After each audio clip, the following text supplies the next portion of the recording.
Béni sois-tu pour ta parole, Père. Amen. Job au chapitre 33. Maintenant donc, Job, écoute mes discours, prête l'oreille à toutes mes paroles. Voici, j'ouvre la bouche, ma langue se remue dans mon palais. C'est avec droiture de cœur que je vais parler. C'est la vérité pure qu'exprimeront mes lèvres.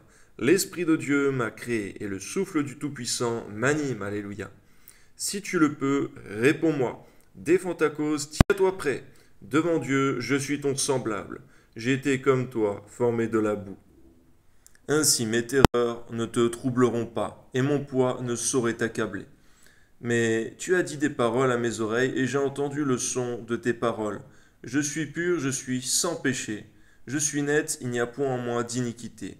Et Dieu trouve contre moi des motifs de haine. Il me traite comme son ennemi. Il met mes pieds dans les ceps, il surveille tous mes mouvements. Je te répondrai qu'en cela tu n'as pas raison. Car Dieu est plus grand que l'homme. Veux-tu donc disputer avec lui? Parce qu'il ne rend aucun compte de ses actes. Dieu parle cependant, tantôt d'une manière, tantôt d'une autre, et l'on n'y prend point garde. Eh bien, donne-nous de prendre garde, Seigneur mon Dieu, lorsque tu parles. Amen. Il parle par des songes, par des visions nocturnes, quand les hommes sont livrés à un profond sommeil, quand ils sont endormis sur leur couche. Quand ils sont endormis sur leur couche, alors il leur donne des avertissements et met le sceau à ses instructions. Merci Seigneur, c'est afin aussi qu'on reconnaisse ce qui vient de toi. Amen. Afin de détourner l'homme du mal et de le préserver de l'orgueil, afin de garantir son âme de la fausse et sa vie des coups du glaive. Par la douleur aussi l'homme est repris sur sa couche. Quand une lutte continue vient agiter ses os, alors il prend en dégoût le pain, même les aliments les plus exquis. Sa chair se consume et disparaît. Ses os qu'on ne voyait pas sont mis à nu. Son âme s'approche de la fosse et sa vie des messagers de la mort. Mais s'il s'y trouve pour lui un ange intercesseur, un d'entre les 1000, qui annonce à l'homme la voie qu'il doit suivre, Dieu a compassion de lui et dit à l'ange, délivre-le, afin qu'il ne descende pas dans la fosse. J'ai trouvé une rançon, et sa chair a plus de fraîcheur qu'au premier âge.